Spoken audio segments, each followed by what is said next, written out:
मंगला गौरी व्रत कथा। सर्व मंगल मांगले शिवे सर्वार्थ साधिके शरण त्र्यंबकम गौरी नारायणी नमोस्तुते। ओम श्री उमा महेश्वराय नमः। आप सभी को सावन मास के दूसरे मंगला गौरी व्रत की हार्दिक शुभकामनाएं। आज सावन मास का मंगलवार है और सावन मास के प्रत्येक मंगलवार को माँ मंगला गौरी का व्रत रखा जाता है। आज के दिन मंगला गौरी व्रत की कथा को सुनने से पति की लंबी आयु और संतान प्राप्ति होती है। इस व्रत को करने से माता पार्वती सदा सौभाग्यवती रहने का आशीर्वाद प्रदान करती हैं। तो आइए बड़ी ही श्रद्धा और भक्ति के साथ माँ मंगला गौरी की बड़ी ही दुर्लभ कथा को सुनते हैं। एक समय की बात है, एक शहर में धर्मपाल नाम का एक व्यापारी रहा करता था। उसकी पत्नी बहुत सुंदर थी और उसके पास बहुत सारी धन संपत्ति थी, लेकिन उनके कोई संतान न होने के कारण वो दोनों पति पत्नी बहुत दुखी रहा करते थे। बहुत पूजा पाठ करने के बाद आखिरकार उनके घर में एक पुत्र का जन्म हुआ, लेकिन उस पुत्र के जन्म के साथ ज्योतिषियों ने कहा कि वह अल्प आयु है और 16 वर्ष का होते ही सांप के काटने से उसकी मृत्यु हो जाएगी। ज्योतिषियों की यह बात सुनकर पति पत्नी बहुत दुखी हो गए, लेकिन उन्होंने इसे अपने पुत्र का भाग्य मान लिया। उन्होंने 16 वर्ष की आयु से पहले ही अपने बेटे का विवाह एक सुंदर कन्या से कर दिया। उस कन्या की माता माँ मंगला गौरी का व्रत रखा करती थी और उसने अपनी पुत्री को भी विवाह के बाद सुखी जीवन के लिए माँ मंगला गौरी का व्रत रखने की सलाह दी थी।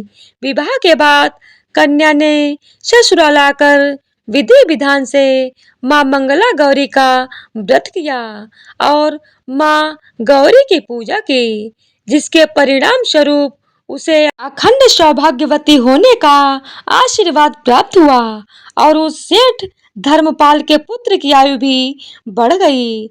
उसे दीर्घायु होने का आशीर्वाद भी मिल गया। इस कारण से मंगला गौरी व्रत की मान्यता और अधिक बढ़ गई। माना जाता है कि तभी से मंगला गौरी का व्रत रखा जाने लगा। इस व्रत के पुण्य प्रभाव से अखंड सौभाग्य की प्राप्ति होती है। निसंतानों को संतान सुख प्राप्त होता है। तो प्रेम से बोलिए माँ मंगला गौरी की जय हो। ओम नमः शिवाय। तो आइए अब सुनते हैं मंगला गौरी की दूसरी कथा। एक गांव में एक बुढ़िया माई रहती थी। बुढ़िया माई का एक बेटा था जिसका नाम भोला था। उसकी एक सुंदर पत्नी थी जिसका नाम रूपा था। भोला अपनी माँ का बहुत ख्याल रखता था। बहू बहुत सीधी सादी थी, लेकिन बुढ़िया माई दिन रात बहू से झगड़ा करती रहती थी। एक दिन बुढ़िया माई ने घर आकर बताया, बहू सुन, मैं शिव जी के मंदिर से आ रही हूँ। वहाँ सब बातें कर रहे थे कि यदि श्रावण मास के सोमवार का व्रत करके अगले दिन मंगलवार को मंगला गौरी व्रत किया जाए तो भोले बाबा और माता पार्वती की कृपा से तुझे बेटा हो सकता है। तब रूपा ने कहा, लेकिन माँ जी, मैं तो केवल सोमवार का व्रत करती हूँ। ठीक है, अब आप कह रही हैं तो इस बार मैं दोनों व्रत करूंगी। बुढ़िया माई केवल उसे परेशान और भूखा रखने के लिए यह सब कह रही थी। उसने आगे कहा, अरे ऐसे व्रत नहीं करना है। दोनों दिन कुओं से 7 घड़ा पानी लाकर शिवलिंग पर चढ़ाना है।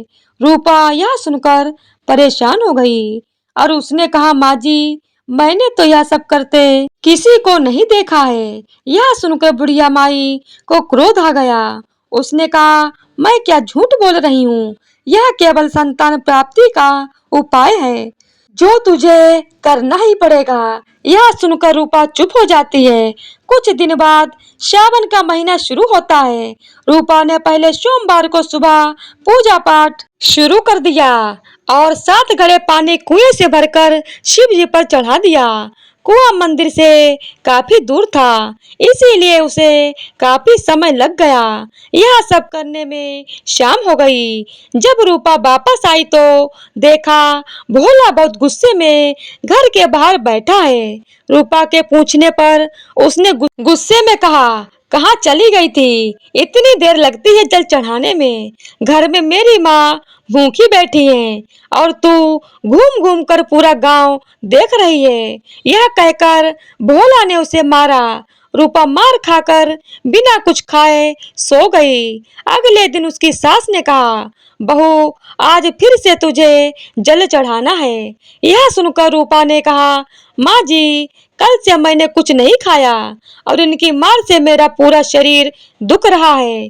आज मैं कलश कैसे उठा पाऊंगी? यह सुनकर बुढ़िया ने कहा कि कुछ भी कर, लेकिन यह तो तुझे करना ही पड़ेगा।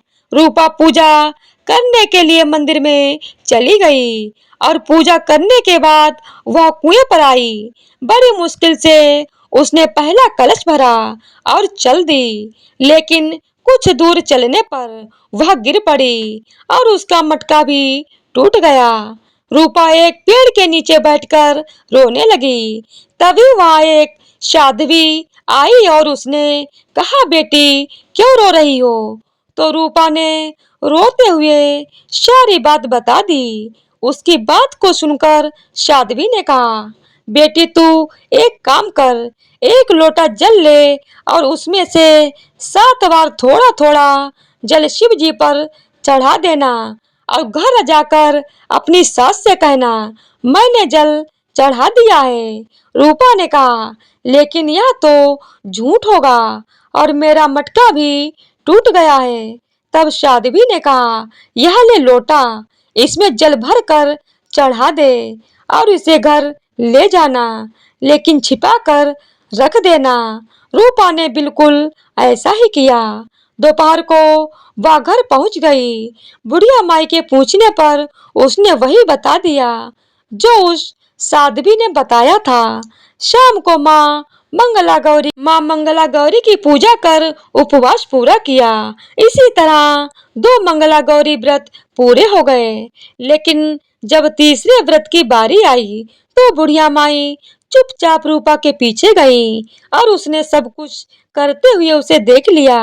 बुढ़िया माई ने घर आकर अपने बेटे को सब बता दिया। भोला ने फिर रूपा को मारने के लिए जैसे ही हाथ उठाया तब माता पार्वती प्रकट हो गईं और उन्होंने कहा, रुक जा भोला। यह सुनकर भोला रुक गया। बुढ़िया माई माँ पार्वती के पैरों में गिर गई। भोला भी माँ से माफी मांगने लगा। माँ पार्वती ने कहा, माफी मांगनी है तो इससे मांग जो तेरे और तेरे माँ के जुल्म सहकर भी पत्नी धर्म निभा रही है। भोला ने रूपा से माफी मांगी। बुढ़िया माई ने कहा, बेटी मुझे माफ कर दे। तुझे परेशान करने के चक्कर में मैंने सब यह कहा था। रूपा ने कहा, इस संसार से मेरा मन भर गया है, आप मुझे अपने साथ ले चलिए। तब माता पार्वती ने कहा, ठीक है, आज से तू मेरी कृपा से जंगल में एक आश्रम बनाकर भक्ति करेगी, लेकिन इन दोनों को सजा मिलेगी। रूपा ने कहा, माँ इन दोनों को माफ कर दीजिए। यह सुनकर माँ पार्वती ने कहा, आज तुम्हारी बहू के कारण तुम्हें जीवन दान मिला है। जाओ इस लोटे को रख लो। तुम्हारे परिवार में कभी भी अन्न धन की कमी नहीं होगी। लेकिन मैं अपनी बेटी को साथ में ले जा रही हूँ। माँ की कृपा से रूपा ने एक आश्रम बनाया जिसमें बहुत सी स्त्रियां जो घर में दुखी थीं, वे आकर भगवान की भक्ति करने लगीं। हे माँ मंगला गौरी, जैसी कृपा आपने बहू पर की वैसे ही कृपा हम सब पर करना। बोलिए माँ मंगला गौरी की जय हो, माता पार्वती की जय हो। तो आज की वीडियो शंकर अगर आप लोगों भगवान को पसंद आई हो तो की जय वीडियो को हो। लाइक शेयर और चैनल को सब्सक्राइब कर दीजिएगा। धन्यवाद।